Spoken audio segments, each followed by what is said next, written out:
से सर वादा खिलाफी हुई है मध्य प्रदेश में, तो क्या उस बाकी राज्यों में भी इलेक्शन अभी प्रपोज्ड है, तो उसकी वजह से और जगह भी सोचना, क्योंकि एक जगह वादा खिलाफी हो गई है, कमलनाथ से जब पूछा जा रहा है तो वो भी इस चीज को इग्नोर करते हुए नजर आए। देखिए, कांग्रेस पार्टी को साफ करना चाहिए था। मेरा मानना यह है कि अगर आपको सीट नहीं देनी थी तो समाजवादियों से बात नहीं करनी चाहिए थी। आपको पहला ही कदम ये उठा लेना चाहिए था कि आप अपना संगठन और अपनी पार्टी के हिसाब से लड़िए, और जो सहयोग चाहते वो बता देते तो शायद समाजवादी पार्टी सहयोग करती और खड़ी रहती। लेकिन उन्होंने कोई जानकारी नहीं दी, न कोई समाजवादी पार्टी को इस लायक समझा उन्होंने। इसलिए समाजवादी पार्टी वहीं लड़ रही है जहां पर समाजवादी पार्टी का संगठन और मजबूत प्रत्याशी है। इंडिया गठबंधन से अलग हो गए हैं आप?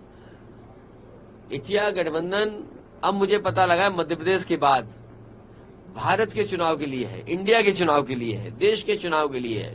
तो देश का चुनाव आएगा तब बात की जाएगी, और जिसको सीट चाहिए होगी या जिसपे बातचीत होगी वो अलग प्लेटफॉर्म है।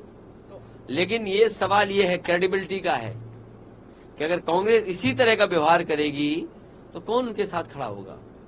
इसलिए मैं कोई राय सुझाव नहीं दे रहा हूं कांग्रेस पार्टी को, लेकिन देश के सामने बड़ी चुनौती है। बीजेपी बड़ी पार्टी है, बीजेपी बहुत ऑर्गेनाइज्ड दल है, इसलिए उसके मुकाबले के लिए कोई भी कंफ्यूजन किसी दल के अंदर नहीं होना चाहिए। अगर कंफ्यूजन के साथ आप चुनाव लड़ोगे बीजेपी से तो आप कामयाब नहीं होगे। कांग्रेस के बड़े नेताओं से बात करेंगे क्या आप इस संबंध में?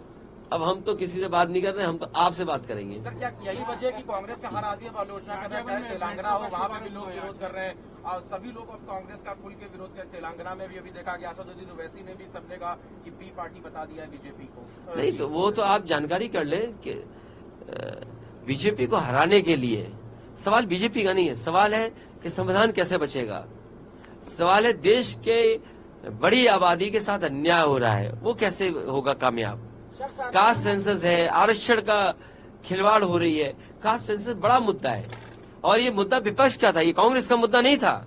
मुझे याद है वो दिन जब नेताजी शरद यादव जी, आदरणीय लालू प्रसाद यादव जी खड़े हो गए थे लोकसभा में, और दक्षिण भारत के सभी नेता खड़े हो गए थे उनके साथ।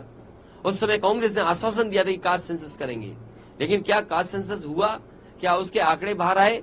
तो यहीं पर नजर आता है कि ढुलमुल तरीके से आप कामयाब नहीं हो सकते हैं।